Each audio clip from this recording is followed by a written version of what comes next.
like that. I see the girls in the club, they're getting wild for me. And all the pretty chicks all want to smile at me. These rap cats, man, they all got this style for me. What a fantastic song. And no, I think the best song to lead us into this podcast. Welcome back, Mace. Song in the 90s, I think, in my opinion.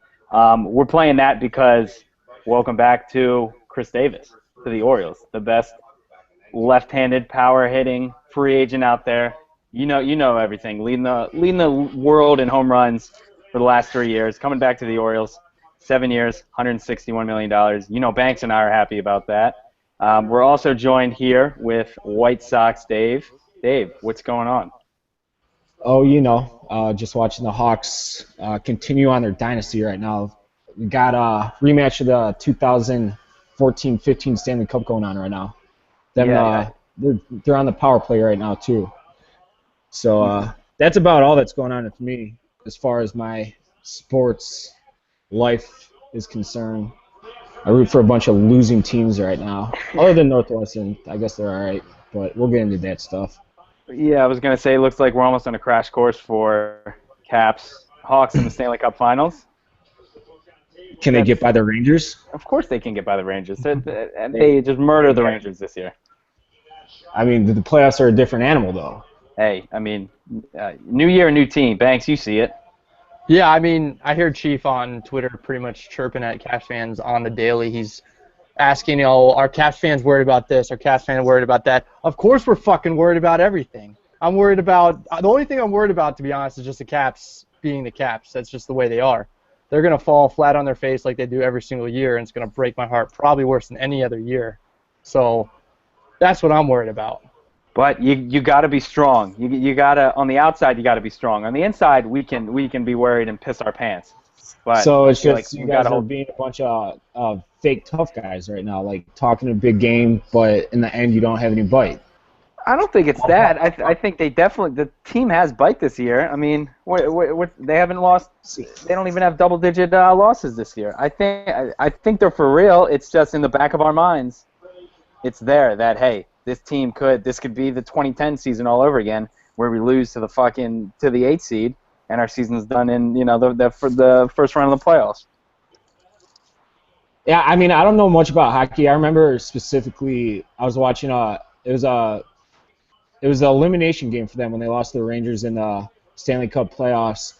And I know you guys love Ovi, and I'll be the first to admit I don't know a thing about hockey, but there was one play in particular where Ovi completely abandoned the puck. I don't know if that's the right hockey terminology or anything, and went for a hit along the boards, and it left the puck wide open and immediately led to a goal that turned into the game-winning goal. And I'm like, how the fuck does someone who's supposed to be the best player in the league make a play that even someone as much of a novice in hockey as I am can see why the hell did he do that?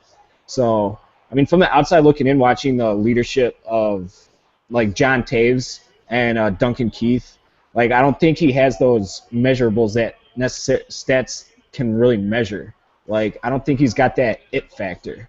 I think they've got a good group of the other guys around him now that fill that role. It's true. Just because Ovechkin has the C on his chest doesn't mean that he's necessarily the first guy people go to in the dressing room and look for inspiration or whatever it might be. So I think TJ Oshie and Justin Williams are the two big additions that change what's going on over there, Dave. They had a 2-on-1 break and he tried to pass it and got stuffed. Is it still 1-up? It's 1-up, 10 minutes left in the second period. Can't let third leg Greg get this one. That guy's a fucking clown. He's the worst. I've never even said a word to him, and then I clicked on his profile today and I'm blocked. I'm like, what the fuck's this guy's problem? That's the preemptive block is the biggest loser move ever.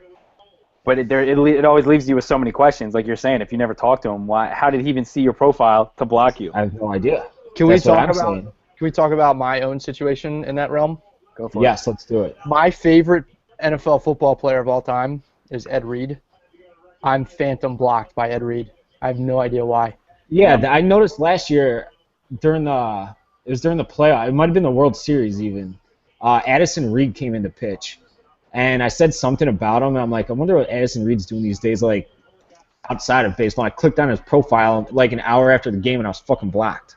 And all I said was like Addison Reed sucks or something. So he's obviously searching his name on Twitter looking for idiots like me that were chirping him from their couches, at home.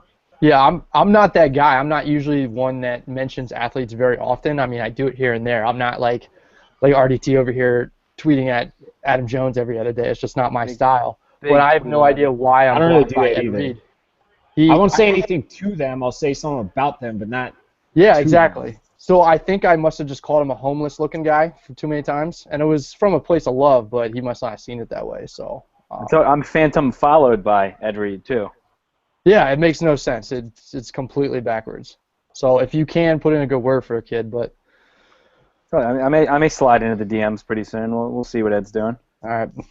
Yeah. He's in Buffalo like a clown, but whatever. And he's up there with Rex, the Ryans, and that chick now. Can I say something I hope never gets around to Ed? His kid's a goddamn moron for being a Patriots fan. That came out in the news. The only thing I hate more than that is the fact that Jamison Hensley felt the need to make that a story. He makes all the stories about nothing, like that. Slow news day. That's how you know. Steelers-Ravens game, before the game, he was hyping up that Steelers fans were, like, packing the stadium and all that stuff, and they were non-existent, like, on the TV broadcasts and all the pictures I saw. They were, like, the normal, like, yeah, they travel a bit, but they didn't overwhelm M&T Bank Stadium. But whatever, that's just Hensley doing his thing. Yeah, like you said, it was probably a slow news day, and he wanted to get something out that he knew would get clicks. Yeah. And he put Ed. Anytime anyone in Baltimore sees Ed Reed's name, they're clicking on that link. So. Yeah. No, I don't know. All right. Well, yeah. I guess Banks. We can jump right into this. This is I said it's the biggest news in Baltimore sports over the last few months. Crush is back. Like I said earlier, 7 years, $161 million. Huge contract, biggest in Orioles history. The big thing about that too is the $42 million in deferred money, which he's going to be getting paid till he's like what is it, 75, 76? Jesus, is that true? He's the new no, it's 51. But still, he's the new Bobby Bonilla. Like he's not the new Bobby Bonilla.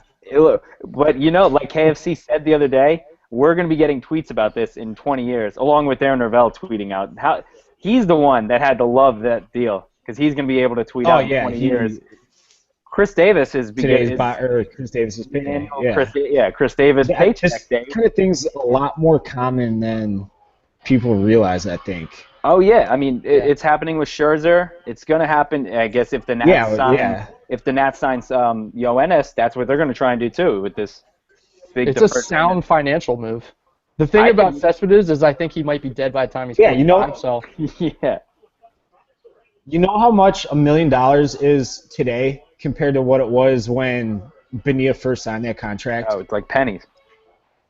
It's pennies compared to what it was. Yeah, the inflation rates like completely flatten out what it's worth. So yeah, it's a great financial move. But people give them. I think the biggest thing about the Bobby Bonilla thing is that it's the Mets. Yeah, if it wasn't the Mets, Wilpons. Yeah, no one would say a word about it. And also that Brewers or someone, no one would care. No one would say a word about it.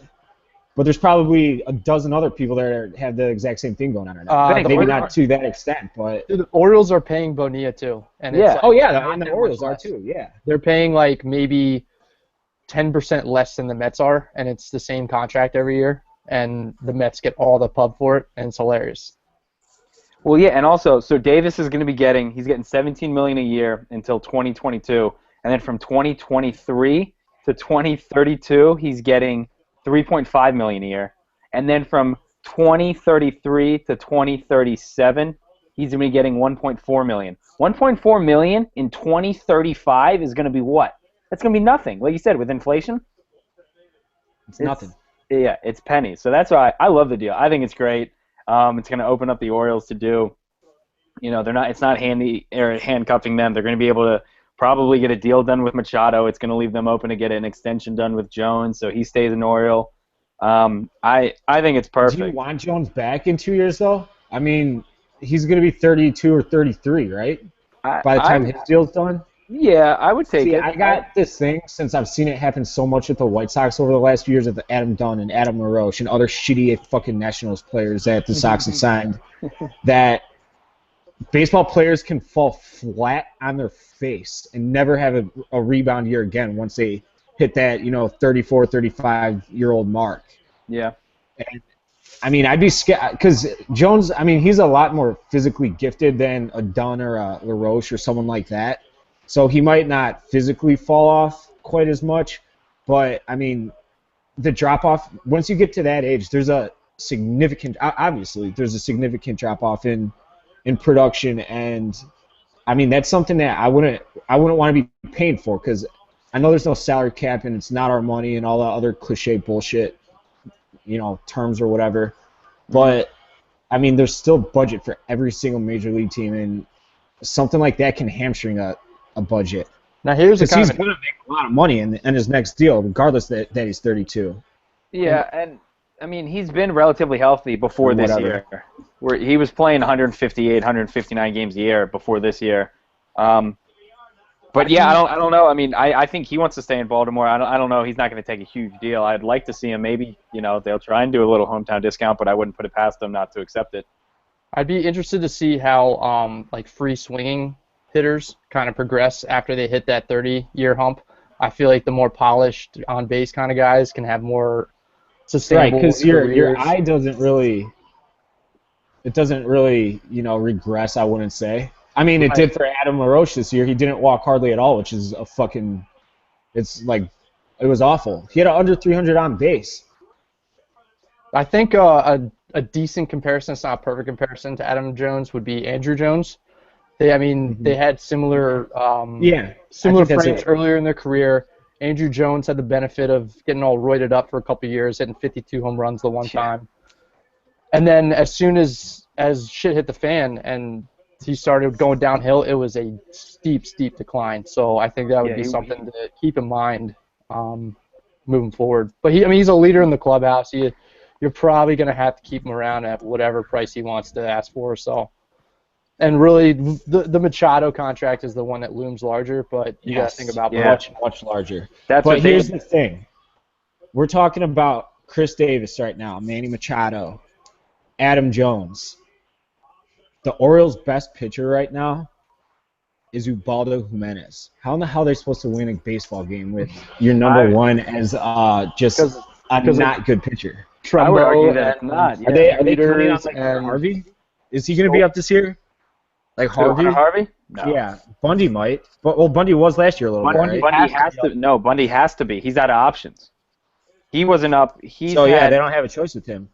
Yeah, he's going to be stuck in the bullpen. How many innings has he pitched in the last 3 years, Banks? It's under 20, I think. Like in the minors, majors, everything. I think he had 1 year where he hit maybe 40 or 50, but then it's not even halfway to 100, I would think. I mean, he was on the radio show tonight, and he was talking about how he was just excited to get out there. He said, I think yesterday or last week, he was the first time that he'd thrown in a while, and all he did was throw 20 fastballs. Right down the dick, right down the middle. Flat ground. So it's like if he's and if he's doing that, and we're less than a month away from pitchers and catchers, he's not going to be ready for opening day. No, I disagree with that. He'll. You think he can? Yeah, absolutely. These guys, I mean, with what their arm goes through over the course of the season, a long season, a 9-month season from February to October, that's a lot of pitching. If it were up to me, I would tell Chris Sale every single offseason, do not touch a baseball till January 1st.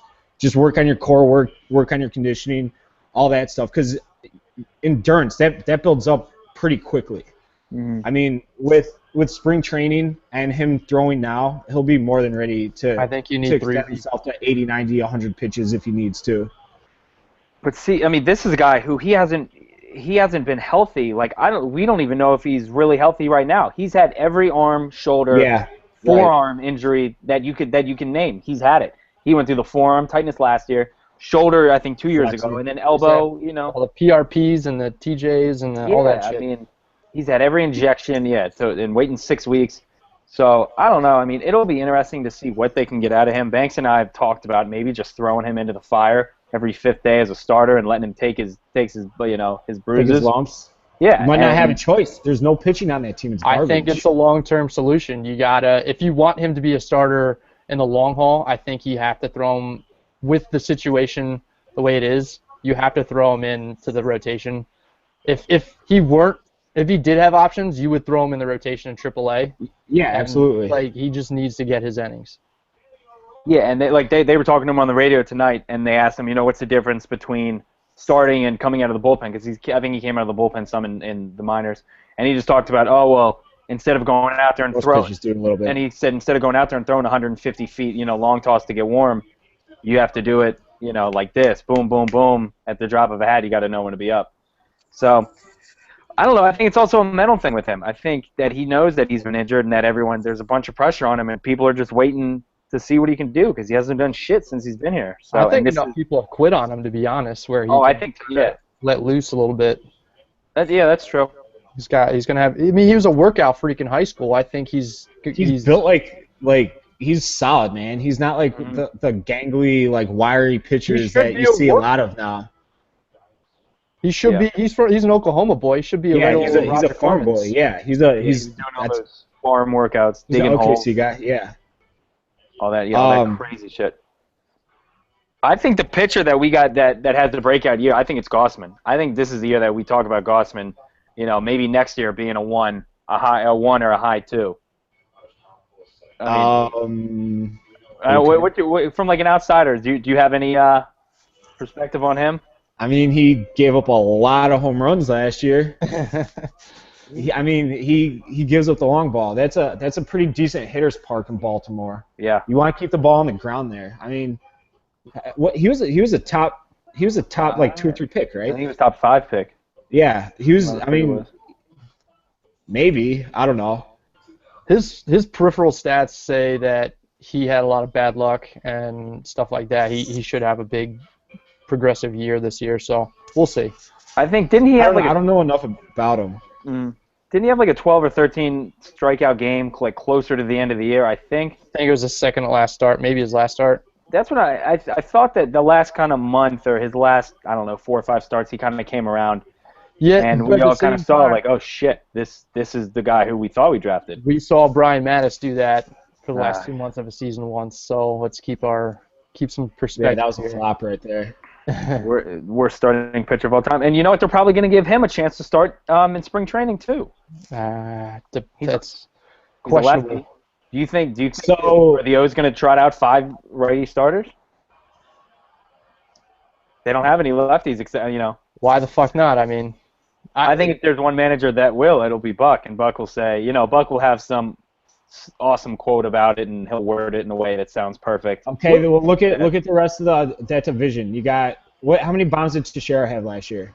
Teixeira? Like 35. Yeah, he had low 30s. Then you got Popke on his last year. He's retiring, you said, right? Then what lefty power Blue Jays are in that? Yeah, then you got the Blue Jays' entire lineup. There's a lot of lefty. I don't know if you're gonna want to throw a lefty in a lot of those series, to try to curtail some of that lefty power that's in that division. The whole division, regardless. Who's left-handed on the Jays? I'm trying to think off the top of my head. Well, they were all right-handed. They had Burley last year. No. Oh, I'm talking about hitters. Oh, lefty hitters. Then they have the shit. No, none of their power guys are lefty. No, yeah, other power guys are the big righties. Did they have Adam Lynn last year, or was that a while ago? That's way long ago. I thought they had him recently. Ago. He was with Milwaukee last year. Yeah. For a couple of years. What am I thinking of? I think he even went to Arizona. I might be getting him mixed up with Aaron Hill, though. Fuck. I don't know. I got no lefties coming. They're incredibly righty heavy, and that's why Chen got sent to Frederick the one game. So. Yeah, I mean, I don't know, but I don't. I feel like Chen well. In general. That's a huge specifically hit him well. What about taking a stab at like a Doug Fister for the Orioles? That's the perfect guy because he keeps the ball low. He's a sinker baller. He's a perfect fit for Camden Yards. We've been praising. He wants 2 years, $22 million, which I don't know why they're not doing that right now. He was 8th in the Cy Young voting 2 years ago. One season ago, basically. And he got hurt early last year, and that's why everyone's like giving him, he had a bad year last year. Well, it was like, he got hurt early, didn't get a chance to really like find a rhythm during the year. He was pitching for Matt Williams too, so. Yeah, exactly. So if I'm the Orioles, I go out and I get him tomorrow. 2 years, $22 million. I think that's a steal for him. Yeah, and then if it doesn't work out, then it's not like a long-term commitment. He's not going to command that. So I don't know. We're playing armchair GMs right now, but there's a lot that, both of our teams that should be going on from our perspectives that's not right now. It's kind of annoying. Yeah, no, definitely. I like the Orioles too. Yeah, I mean, as much as I can for not giving a shit about them. Yeah. Well, you know who else?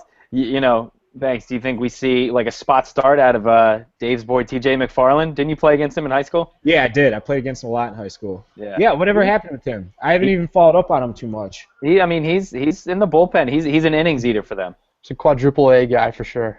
Yeah, but he's that guy when Ubaldo gives up 6 in an inning and 2 thirds. He'll come in for 3. Yeah. Yeah. He does that job real well though. I feel like every year, maybe 2 or 3 games, he'll come in that mop-up duty. He kind of came out of nowhere in high school. He was, because I didn't play against him in high school. High school was always travel ball. Oh, okay.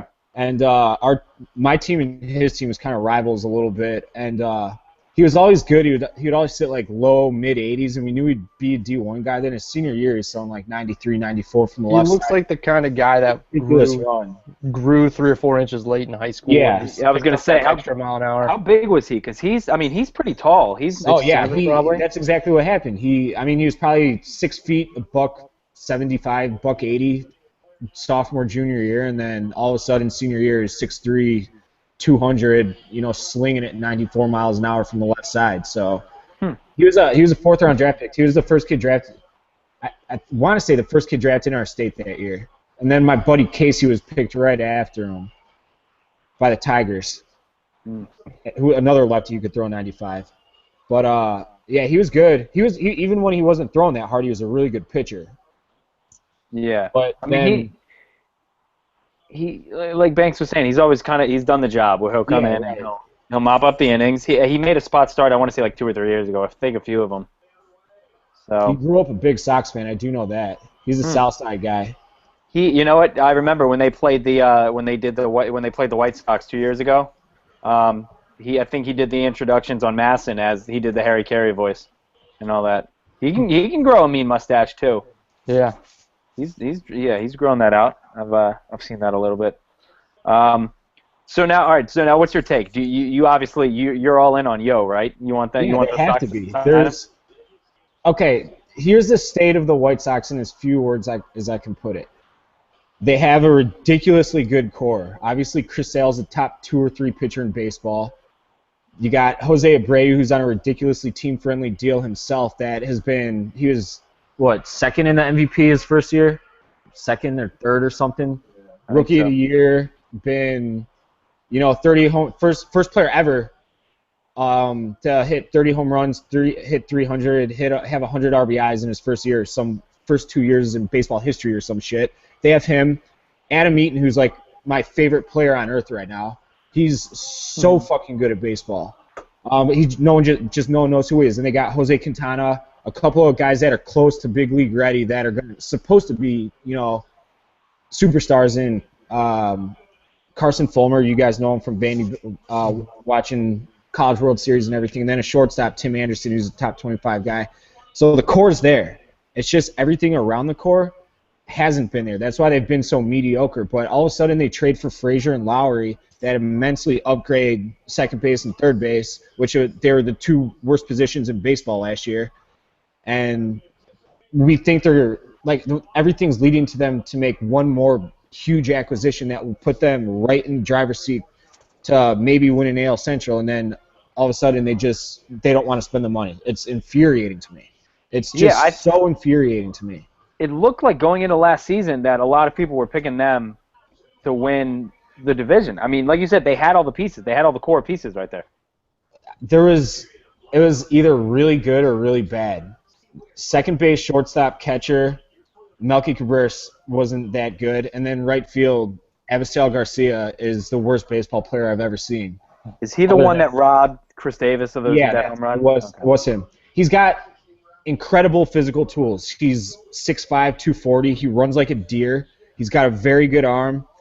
if you watch him in BP, he's putting him onto the concourse at US Cellular Field, but get him in a baseball game, he has no baseball instinct whatsoever. And I've said this there's all the Chicago beat writers, they all love to say, give him another chance, the physical tools are there. I'm like, but the mental tools aren't there. You can't just all of a sudden develop instinct. You can't teach instinct. It's either there or it's not there. And, I mean, I'm around baseball a lot. I coach it and recruit for it and all that stuff. And, I mean, do you guys have showcases out there? Yeah.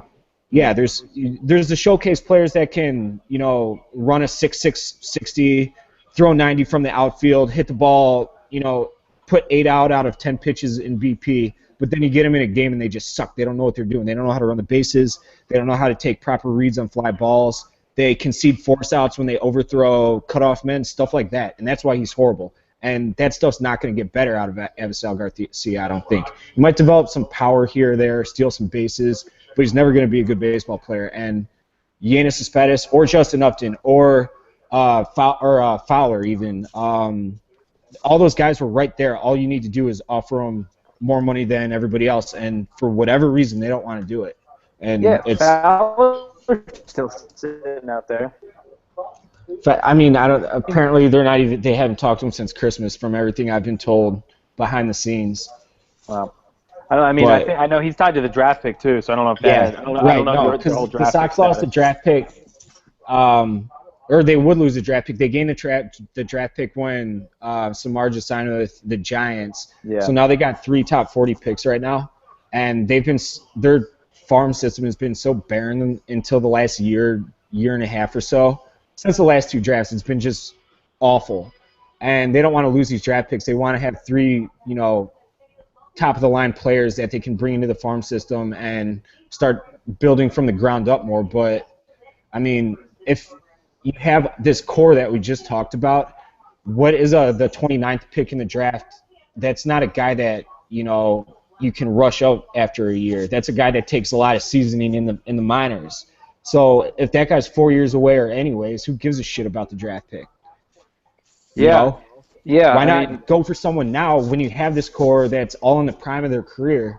Yeah, you had this small window with Sale and Abreu. Right. And what's the dude's name? Rondon? Carlos Rodon. I haven't even mentioned him. Yeah. That guy, I remember watching it. He had a game against the Orioles last year where he was just absolutely filthy. He was. And I've seen you talk about him for the last year. So he has the most filthy slider in baseball. Legitimately, most filthy slider in baseball. He makes good major league hitting look stupid with it. The only thing is he has trouble locating his fastball a lot. He's a 2-pitch pitcher. He had a sub-4 ERA last year, literally throwing 2 pitches. And as a starter, that doesn't happen quite, and especially in the Central Division when it's hitter park after hitter park after hitter park, other than Comerica Field. But if at the end of the year last year, the last probably 5 or 7 starts, he was legitimately lights out. He's got #1 stuff written all over him. His changeup he was starting to miss bats with. And if he can throw 175 innings of baseball, not even as good, just similar to what he did at the end of 2015, that's a 4 or 5 win pitcher right there. Yeah, like I said, you couple him with Sale and then Quintana, that's a solid 1, 2, 3. 1, 2, 3, and then Eric Johnson was the international pitcher of the league last year. Yeah, he won the Cy Young for AAA, and then you have Carson Fulmer that's going to be brought up hopefully this year if he performs as everybody expects. So they got 5 really good pitchers right there potentially, and a good bullpen. They had a really good bullpen last year. So it's just one power bat away from being a very good team. But as it stands right now, they don't have it. I'm refreshing Twitter and MLB trade rumors and all that, and nothing as we speak, nothing's happening. Even the Nationals haven't signed him, which I think is weird because with the way the market's played out for Cespedes, if he's staring at a contract offer worth 5 years and $100 million, he should be taking that right now because nobody else is offering him that. So yeah, I think Orioles gave him offered him that 5 for 90, and that was the highest you had heard until the Nats swooped in last night today. So I don't know. Who knows? It could be posturing to get him out of the. I was talking to Banks about this off camera. I think just the Nationals people telling the media to say this. I have noticed, or have been told, I should say, a lot of the big media guys, the John Heymans, the Buster Olneys, the guys that rely on breaking news, they say the Orioles tell them, hey, we offered Cespedes this. They'll tweet that out to their millions of followers, and that news will get back to the Mets, obviously, and that kind of scares the Mets. And they do, if Olney or whoever does that favor for them, then they'll tell, actually, the next time the Orioles would sign somebody, they'll tell Olney first, and he can be the one to break the news. So it's kind of a give and take, quid pro quo type deal. I can see that. But I don't know. I have no idea what to think anymore. Gun to head, I still think that the White Sox can't be dumb enough to let this just not happen, because they have to know how close they are, but not close enough.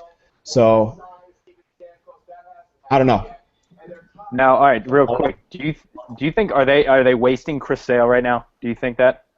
Yeah, of course they are. They're a 500 team. They've had one in Robin Ventura's first year. It's 2012 now, maybe, I think.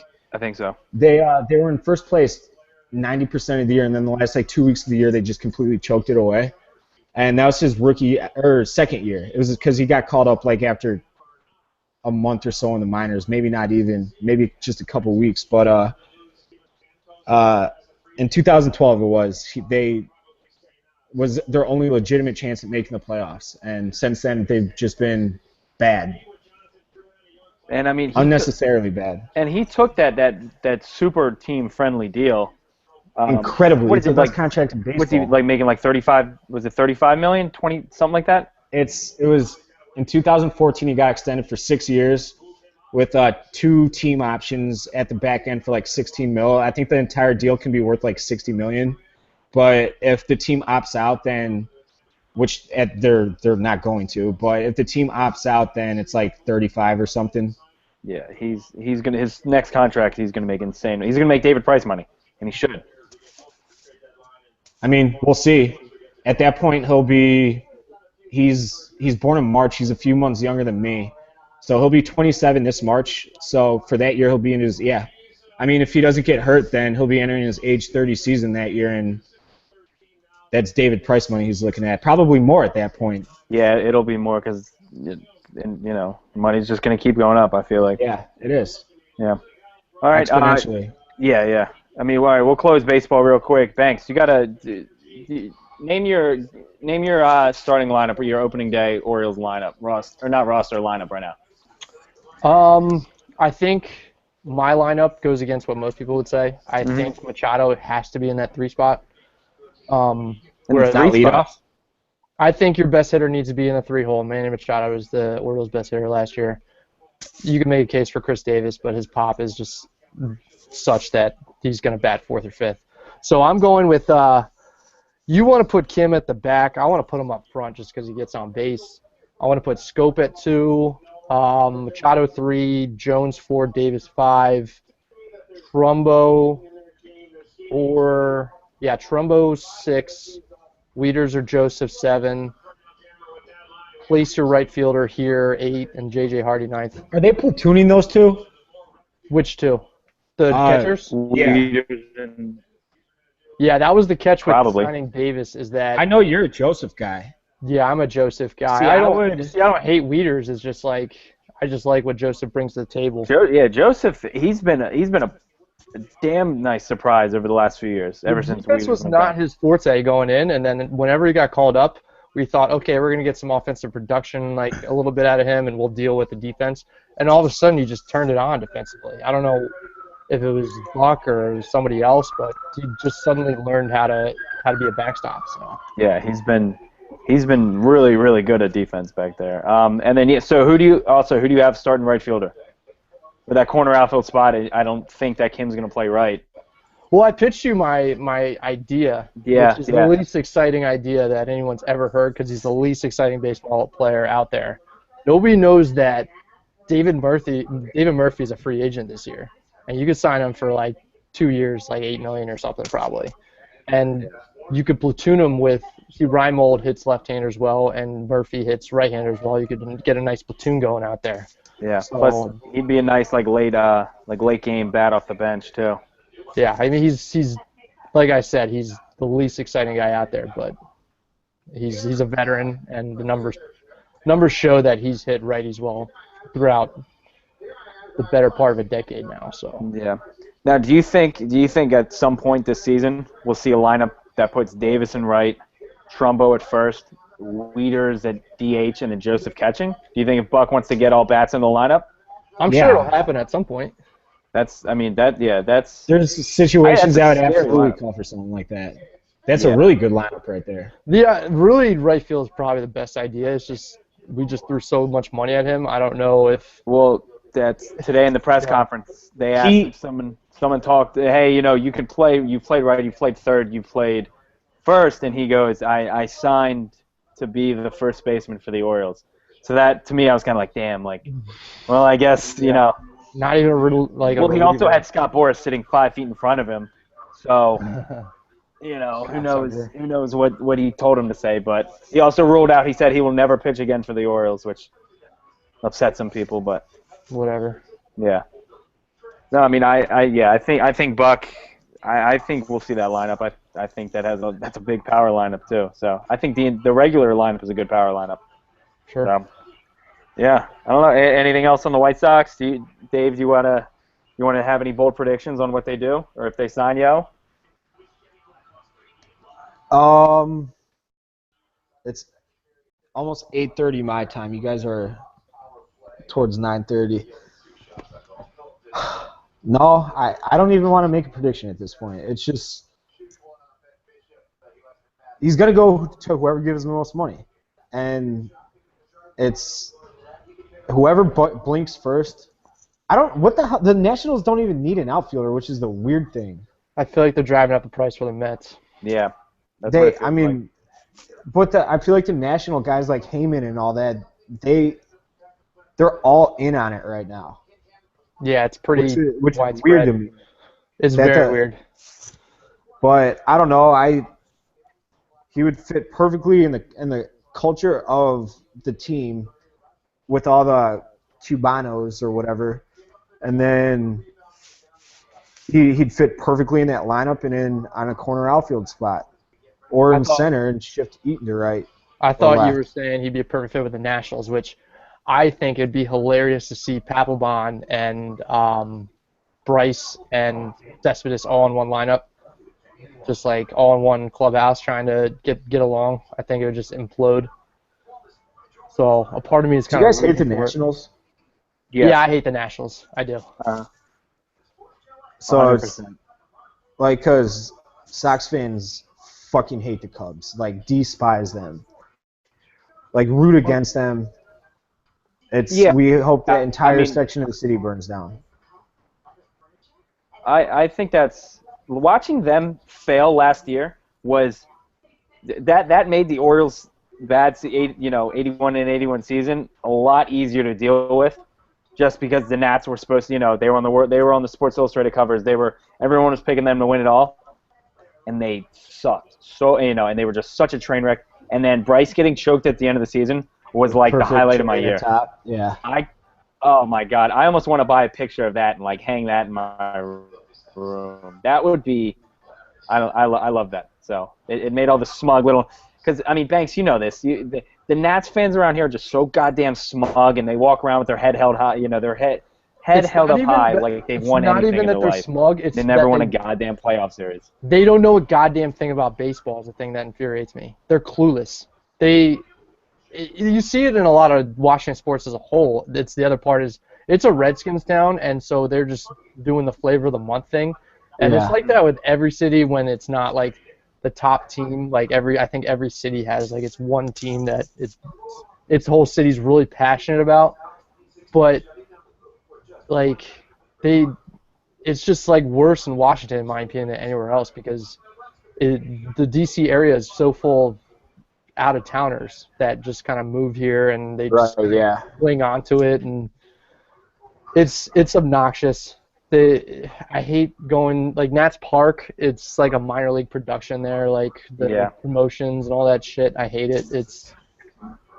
and it's a really corporate kind of ballpark, and that's what I hate most. It is. It's a lot of suit and tie. I mean, obviously, which it makes sense. You're right downtown, but it's a lot of suit and ties walking around, and people are leaving at they're getting to the game at 5:30, or the game starts at 7:30. They're walking in as the game starts, and then they're leaving early.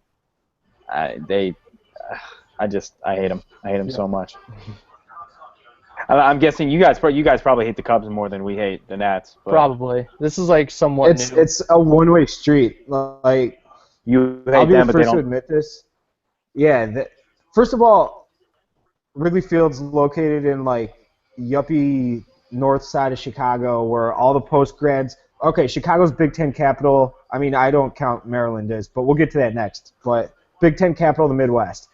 On the north side of Chicago where I live, it's all like on weekends in the fall, on Saturdays, every single bar has a different school attached to it. So you can go watch the Hawkeyes at an Iowa bar, or Illinois at an Illinois bar. Every single school, and it's just literally hundreds of thousands of these post grads, and there's literally nothing better. I'll be the first to admit, it's going to a Cubs game on a hot afternoon getting hammered in the bleachers is really fun. But nobody goes there.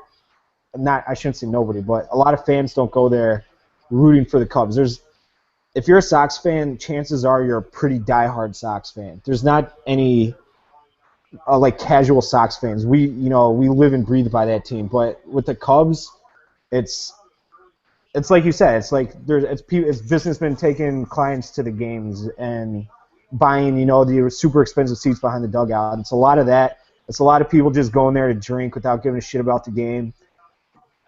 But, I mean, it is what it is. They don't care about the Sox. We hope they lose every single game they play. Yeah, I mean, it's little brother syndrome for the most part. Yeah, I can see that. I mean, that's pretty much like we said. That's how I think most O's fans feel about Nats fans, because 90% of the Nats fans, I guarantee, used to be Oriole fans up until 2005 or whatever. So not even 2005 till Bryce Harper and Strasburg, till they fell into the first pick twice in a row. Yeah, that's true. The once-in-a-generation talent pitcher and the once-in-a-generation talent hitter, at least when they were coming out, they fell into consecutive drafts when that was happening, but whatever. Yeah, I'm over it. I'm over the Nats. When's Strasburg a free agent? It's coming up soon, right? After this year, I think, right? I think so, yeah. I'd take a stab at Strasburg all fucking day as a Sox fan. He's not gonna be signing that huge deal, I don't think. I think the market as a whole will be real apprehensive about his injury history and just kind of... Is he a Boris guy? He seems like a mental midget. Oh, I think he's definitely a Boris guy. Yeah, he's a Boris guy. Is he? God damn it, fuck him. Yeah, no, he's a mental midget. Remember he came out of that game because they put like icy hot in his jockstrap. I could tell for a second there you're thinking about whether the Orioles could go get him, and then you heard he was a Scott Boras guy, and you said, "Oh fuck, like, God damn it!" And then at that point you proceeded to trash him. It wasn't until you heard he was a Boras guy that you decided you were going to say Strasburg is a mental digit. Yeah, well, number one, because he is. Because he is. But could you imagine a pitcher if Buck Showalter had to go out and take out Kevin Gossman because someone put icy hot in his jockstrap? That's a story I missed. I haven't heard this one. You didn't hear? He came out. I think it was not this year, the year before, so 2013 or 2014. He came out of a game in like the second inning, and it came out that I think Jason Worth or someone like that put icy hot in his jockstrap. And Jason Worth is a huge fuckboy, and nobody really buys into it or doesn't really pay it. There's your first team all fuckboy. Yeah. Jason Worth. I never really noticed. He flies under the radar for a lot of the dumb shit that he does, but there was the big, huge story. It was either in SI or the Washington Post about how the Nationals imploded. It was like a 3-part column. Yeah, that was and good. And the one part that it was really good writing. Mm-hmm. The part that really stood out was I forget what exactly it was. It was Jason Worth. He just yelled at Matt Williams after they were already deep into the slide, but it was just about away from them the whole race. And I think Worth, at a certain point, he realizes that he's not in the starting lineup, and then he confronts Matt Williams in front of the whole team, and he just yells at him. I think it was, "When the fuck do you think you lost this clubhouse?" or something like that, right to his face in front of the whole team or something like that. So like, That's questionable. yeah, it's kind of questionable, Yeah. but like given the circumstances, like he probably was right, but he's done a lot of other stupid shit in Washington over the years. How but fast did he got arrested for going how fast? It's like I don't know. He went to 116. jail for Yeah, he went to, speeding. That's incredible. yeah, that's pretty funny. Yeah, fuck Jason Worth and all that. Former Oriole or Billy Baysock, great Jason Worth. So they drafted him. He was Right. too bad they let that go. Yeah, so I think that'll about wrap up the our Orioles talk. Like I said, Yeah. We tried to wrap that up for about 15 minutes. hey, that's all right. I mean, it's all right. All right, now we'll go on to we got the Terps. They face Dave's Northwestern. What are they? The Wildcats? Yeah, see, you guys are Is that what fake Big Ten fans. You're fake. No, We we don't want you in the Big Ten. Go back to the ACC. You think we wanted to be, or not we? I can't say we. Banks, did you want to be in the Big Ten? They didn't have a choice. Initially, I felt like it felt wrong, but like the stuff that we're the one thing that I sneaky love is that we're spending all this money in a lot of different places from the Big Ten, and we just upgraded the baseball field, and it's a beauty now. Like it actually has like a rare fence. Yeah, that turf pads is on him. too. So, as a whole, it's been really good for Maryland, and it's clear why the Big Ten wanted Maryland. It's a great addition to the conference. So, you know, if Dave wants to say that we're not part of the Big Ten, like I don't really care. We're gonna take our cut of the money, and he's gonna have to live with that.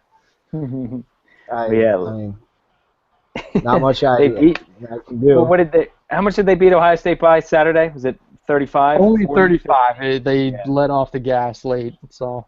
Yeah, that was rough. And then they beat Northwestern in overtime. I only saw the second half. I didn't get to see the first half, but second half, I mean, Northwestern, they were putting up that fight. They had it was Bryant McIntosh. Yeah, he's a stud. They're putting up a fight. Dave caught some heat. Dave caught some heat, or people were trying to give him some heat for saying that he was better than Melo. Do you want to state your case right now? I know Mel Trimble is going to be probably the first point guard taken in the next draft. So obviously I'm not speaking in terms of who's going to have the better NBA career, but right now Bryant McIntosh, mind you, he's I think 5th or 6th in the country in assists per game right now, and he's passing the ball to nobody who can shoot. Nobody who can shoot or put the ball in the basket. I mean, his stats speak for themselves. He's got 2 or 3 points per game more than Trimble, 2 or 3 assists more per game, and more rebounds per game. And this is, like I said, passing the ball to. I mean, he's basically got to do it all on his own. So when I said that, I wasn't really lying. You can't really argue with statistics when they're right in your face like that. I think the statistics are skewed because the offense is so dependent on him. Like he has to facilitate scoring, yeah, for sure. Runs through him. I respect the guy a lot. He's a great basketball player. When I was just watching him I snuck down in the student section the other night, watching him up close and watching him run the offense and off the ball, on the ball, the whole thing flowed through him. Like he looked like somebody who, I don't know, I think he knew what he was doing at all times. He always had, I don't know, he just looked really fundamental. He's got a good shot. Koenig's a senior, right? You could tell he's really coachable, and you got a good head coach there that you poached from Duke. The dumbest comment I've ever heard in my life, and I wanted to fucking punch him in his face, where it was when that idiot Nate the other. Chris Collins is a loser here. He's a loser at Northwestern. He's a loser at Duke. Shut the fuck up. First of all, how many national championships does he have as a player at Duke and as a coach there? A couple. 3? I couldn't tell you 4? numbers, but he was Coach K's right-hand man, so loser's not exactly the right word. What he's doing, he's starting to get very good talent to flow into Northwestern, which has never happened before. I mean, the top 2 players in the state of Illinois who, for this next recruiting cycle, are both going to Northwestern, which 2-3 years ago they weren't sniffing Northwestern. So, I mean, it's It's good. He's got the program turning in the right direction. They're not going to be a tourney team this year, but next year I'd be very surprised if they're not. I was telling Chief this on G-Chat the other day. I think they're going to be next year like that 9 seed that is really young the beginning of the year, maybe has some growing pains, gets hot towards the end of the year, then come tourney time, they're the team that like nobody expects to make the run to like the Sweet 16, maybe even the Elite 8. They're that 9 seed that beats the 1 and everything. Right, yeah. I could certainly see that. Like, McIntosh is a 4-year player through and through. Yeah, right, exactly. He'll be here for 4 years. He'll be junior next year. He instantly earned my respect last year when it was the game where you guys really had us on the ropes. And they had the fucking last-second putback. I was livid. I bet you were. Like, I was pretty livid that was even a game. But just from that game, like, there's a residual effect where I just have a lot of respect for the Northwestern basketball program.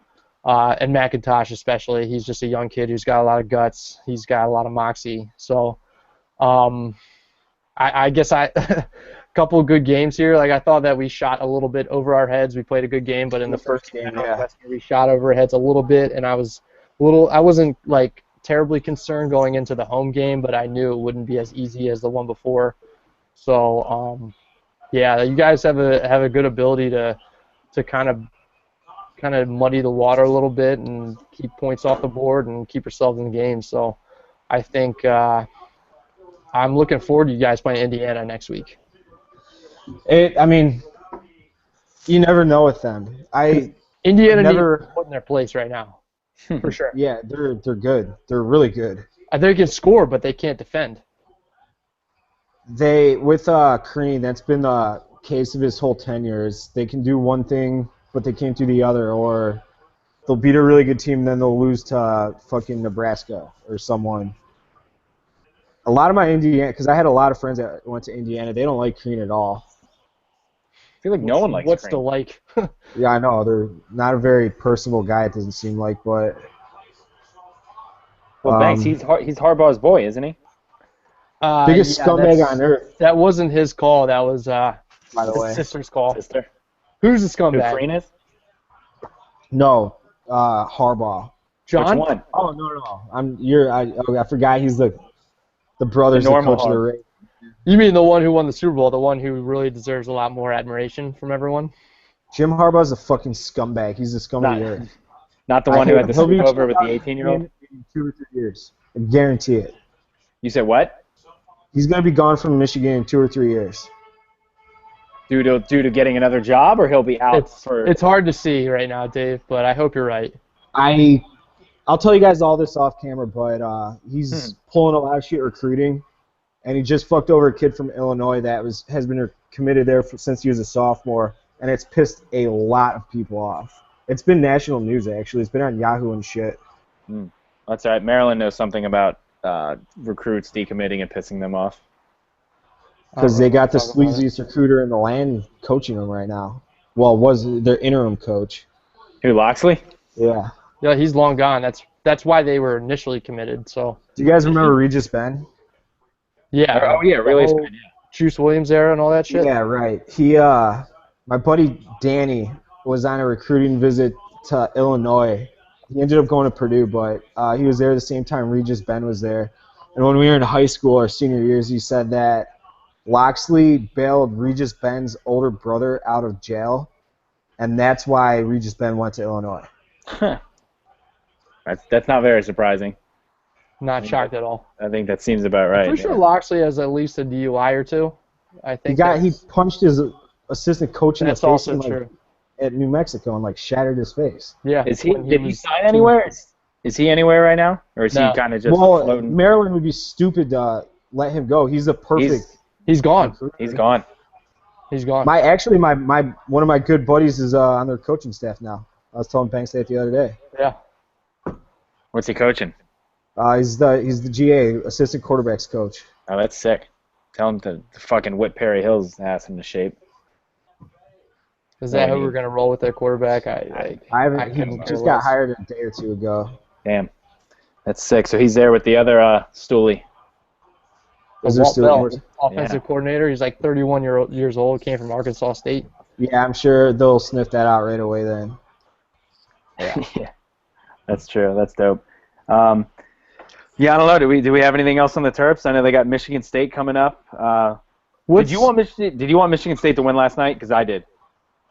Everyone I'm talking to said they did. I don't. I want them buried in the standings. It's not because I'm afraid of them. It's just because I hate them. I just want them to be just buried. They're 3-4 right now. We have a chance to put them at 3-5. You know, you want to talk about the hype building up to a Maryland-Michigan State game on Saturday. I mean, that's all well and good, but I mean, it's going to be a big game either way. It's a road game. College game day is going to be there, so like it doesn't really change it for me. It seems like it's changing it for a lot of people, but it shouldn't. Terps are like we just need them to show up big time in a road game like last year at Michigan State. So Yeah. No, I just always I don't know, man. I hate that when teams go into a long slide, not a long. Well, I guess 3 games for Michigan State's a long slide. I feel like Izzo's just going to be harping them in practice all week. So they deserve it. So yeah, that's true. I wonder, do we know when the last time both Duke and Michigan State were riding 3-game losing streaks? 95, 96, I think. Is that what it was? Is that what they said? I think I saw that on some statistics. That's pre-Izzo, though. Yeah. When did Izzo get there, like 2000? 99 or 2000? 2000, they were in the title game. Yeah. Yeah, with, what's his face? Mateen Cleaves. Mateen Cleaves, Mo yeah. And Mo Jason what's your- Richardson, was he on that team? Yeah. I think Dave, so. what's your outsider's take on Maryland as a whole? Are we talking basketball? Yeah, or like the basketball state? right now. Or... Well, I mean, you could talk about anything, but yeah. start with The state. basketball, and then you can I expand. was only to- in the state for like a handful of minutes. I was in Virginia when I was out there in Arlington. I don't know, it was a cool area. Like, it's extremely different from what I'm used to in Chicago. I mean, like, no one lived in apartments. Everybody lived in like townhouses, and in I was Arlington. like, yeah, in Arlington. Yeah, that's certain areas of Arlington. When you get into Clarendon and stuff, it's like apartments and stuff. Okay, because like none of my friends, we don't live in houses. We just have like our own apartments. And Right. But I don't know. It was really cool. I really enjoyed it. State. I mean, what DC's a cool time. We went to Clarendon the Caps and game. Arlington are like the north side of Chicago kind of thing, where it's Okay. it's all the post grads and stuff. So Yeah. Other than that, the Orioles, they're gonna be, I don't think, good at all. They're 500. No pitching. Yeah, I don't know, 500 maybe. I I don't was think the more or Red less. Sox are gonna be very good. Maybe, I don't know. They still have no pitching. One pitcher doesn't make a team. What's his face? Who's the I always forget his name. The righty. They need Tillman to bounce back. That's the big key. And Tillman, Gonzo, and Gossman to have. Well, He's I guess in Red Tillman. Sox too now. What's his name? The two for Red Sox? Yeah. Is it Buckle? Clay Buchholz? Yeah, Buckles. I always forget his name. I don't know. If you're relying on Clay Buckles to be your number 2 pitcher, I don't think you're going to win all that many games. See that. And we'll see how Price adjusts to pitching in Fenway. It's not easy to do. And I don't know. Poppy said he's retiring, right? Yeah, he announced that. Who knows what he does? He didn't. I mean, they got a lot of youth. The outfield should be good. Bradley's good. Actually, Bradley sucks. Fuck Bradley. If he can learn to hit, if he can start hitting, he'll be a monster. But he can't hit. Betts is really good. Betts is good. Bogarts is Bogart. phenomenal. They Other got than that, Moncada, who's not. I don't think he'll be up. Maybe later this year. he'll But be back and forth That- maybe. that guy's gonna be a stud. I feel like he should be up by now. I feel like it was forever ago he signed. Well, I guess we got. Where are they gonna play Hanley this year? I get first. They have to play him. Yeah, first base is what I heard. And then they had that dude Travis Shaw who hit. He had a good amount of home runs when he was Dude, up. But Travis Shaw has my favorite swing in baseball. It is flawless. It is so perfectly balanced, and he gets fantastic leverage into the baseball. I could watch him swing a baseball bat all day. I think he's going to be a stud. I thought he was a little younger, too. He's not all that young. I want to say he's like 27 already. Yeah. That's not too young. But I mean, he killed it when he came up last year. And I don't know, what did he play? 30, 40 games, less than that, I think. Yeah, I think he had like 200 at bats, hit 12, 15 home runs. Yeah, I want to say it was like 15. Yeah, I mean, guys, he's definitely gonna be stud. So, yeah, I don't know. They got a lot of talent up there. What else do we got? Fucking Yankees bullpen. With I guess Yeah. Chapman's not getting charged. Did I read that right today? Yeah, he's not getting charged, so they got the best bullpen like ever. Yeah, that back three that has When to be the best ever. Royals went to the World Series a couple years ago, I said that a lot of baseball is starting to trend to maybe not as much A-plus starting pitching, but shortening the games with the relief and compensating that way. And that's what the Yankees they're following the Royals blueprint, but they're like I think they're behind the curve. superseding it. Because what's his name, Wade Davis. He's been fucking lights out the last 2 years, like unhittable lights out. That's not something you could predict. Like, he was a completely mediocre pitcher as a starter, and then I don't know where it came from. It's so confusing. Yeah, because he was bad as a starter. I mean, their bullpen's so good. I think I'd turn Miller into a starting pitcher. I know he's struggled in the past. I said either Chapman or Miller need to become starters again. I think Miller. He was the best starter in college baseball he was at least like in the top 3 when he came out. He has the stuff. I think the Red Sox just kind of fooled around with him when they were trying to develop him, and they just kind of quit on that whole idea early.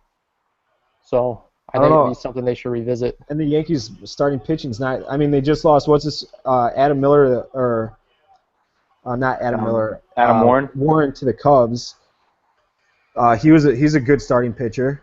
But back of the rotate, but he's a solid, fourth pitcher. And then CC sucks.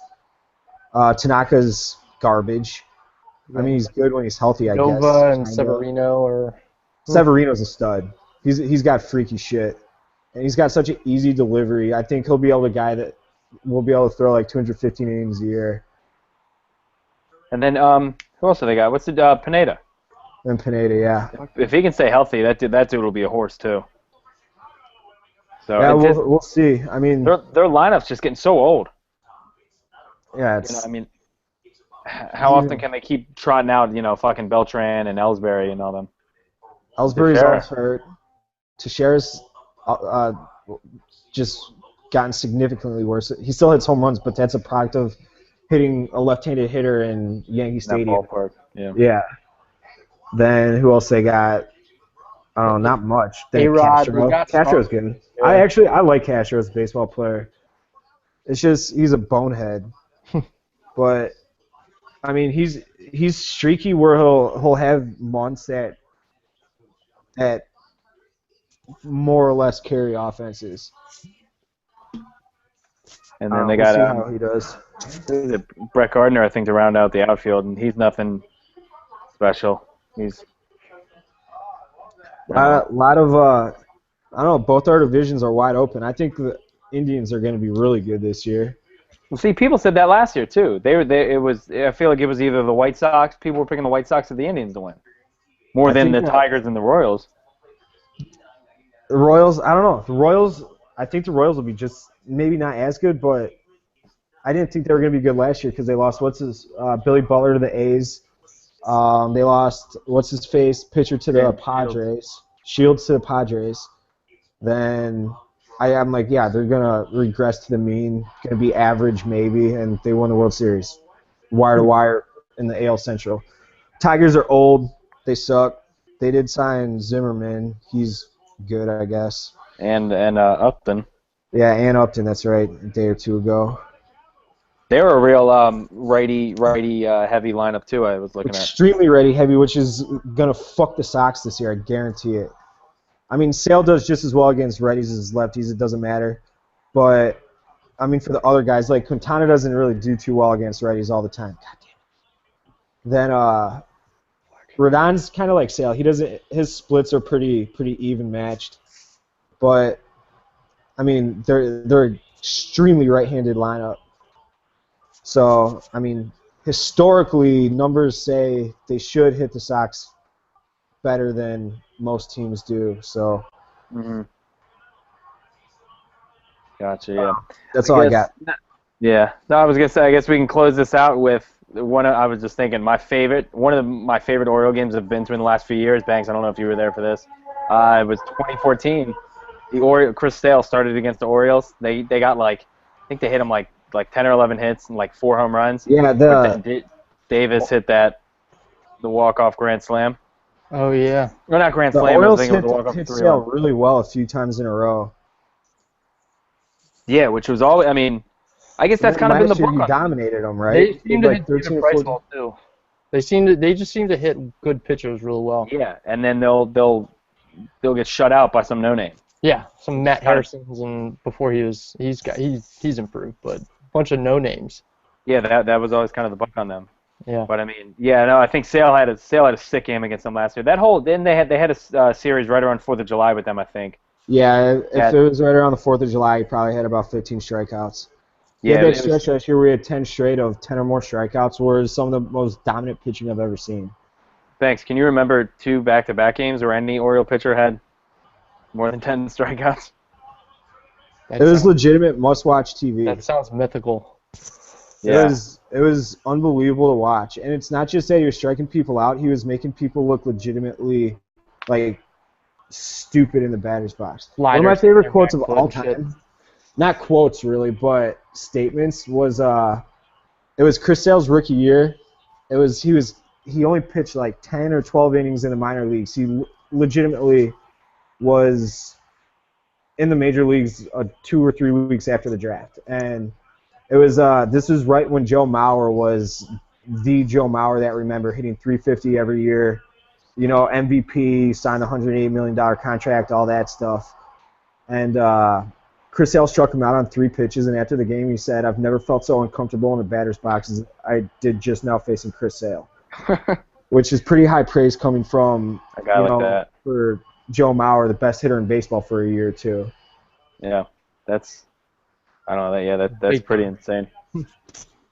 Yeah. All right. I don't really have anything else, Banks. I hope you and I, survive this massive blizzard we're about to get. How much You guys snow are you guys about to get? I'm right in the 30-inch like. Oh target wow, bullseye. I've literally heard Oh, anywhere that's a from fuck like ton even for Chicago. Like I keep seeing all you pussies like talking about all the snow because we get dumped on 2 or 3 times a year with like 2 feet. we're expecting. We haven't yet this year, but that's like, I mean that's nothing to us. It's like whatever. It happens every year. Yeah, but people are freaking out. It's supposed to start early Tomorrow night. afternoon tomorrow. At least in my area, it's probably hitting your area because I'm a little more east and Yeah. south of you. But I'm not even going into the office tomorrow. My work called it off. The schools are canceled here in this county. Towson canceled school on Monday already. I know that.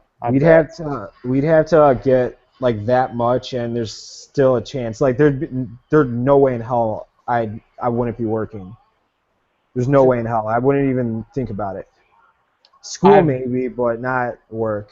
I've just got probably cases on cases of beer and wine ready That's to the only go. way to do it, right? Yeah. I was out there as the hurricane. What's it called? Except it missed us. Sandy. And Is it Banks that still got Terry Schiavo mode.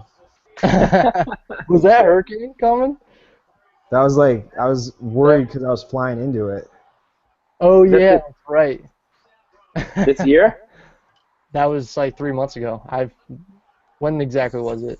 What hurricane was it? Yeah, because you guys went to the Caps preseason game, right? Oh, I think it was because the Maryland-Michigan tailgate was supposed to happen, and I didn't go to that. I just went on this bar crawl that Dave and I just like blacked out on before it really even got going. Pretty much. Yeah. Yeah, I forget what hurricane that was, but now I remember because they moved the Maryland game up. It's supposed to be like 8 o'clock at night, and they moved it to like noon or something. Yeah, that's what it was. So I said, Yeah. fuck that tailgate. I'm just going to brunch and then going on a bar crawl that I didn't really go on. Physically, you were there. Mentally, I'm guessing not. No, I literally was not there after like the first He hour. pulled an Irish goodbye. I pulled it so hard. Well, that's what you got to do. You really don't have a choice other than Irish goodbyes. Yep. Yeah. So, like I said, Banks, you and I, we're gonna face our 30 inches of snow, and I don't know. This I'm could be the excited. last. I'm real excited. I watch. We're not. I get. There's always that chance that we don't get anything. I remember a few times them calling for snow like this, and waking up the next morning and there being nothing. I Like can't. rain. We'll get something this time. But I got my smoker ready for Sunday. I've got. Yeah. You got your meat smoker now. I'm so pumped on Sunday. I'm probably gonna do some jerky at one point. I'm gonna do some do like a brisket So I'm doing that. I'm got a crock pot recipe for tomorrow when it's gonna, or Saturday when it's just like a blizzard and you can't even like really go outside. It's supposed to be like 50-mile-an-hour winds.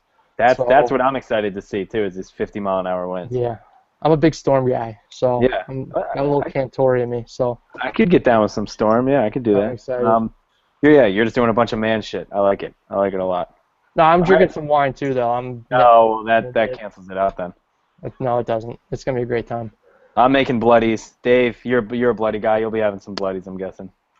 Bloodies are fantastic. Dude, thank you. I had Banks. Banks tried mine when we were at Yuppie Junk Live. It's awful. I will say it wasn't a very good bloody, but I'm gonna trust you on that. I'll try another one some other time, but no, it's not feeling the bloody. This summer down in Ocean City, you got to have one. I'll see you there. Yeah, let's do it. All right. Yeah, I think that's it. Dave, thanks for coming on. Appreciate it. You can follow him on Twitter at Barstool. What is it, WSD? Yeah. Barstool WSD. Me, Barstool RDT. Banks at Barstool Banks. Yeah, tweet us any questions or any topics you want to talk about. I think we're going to try and have some more guests on soon.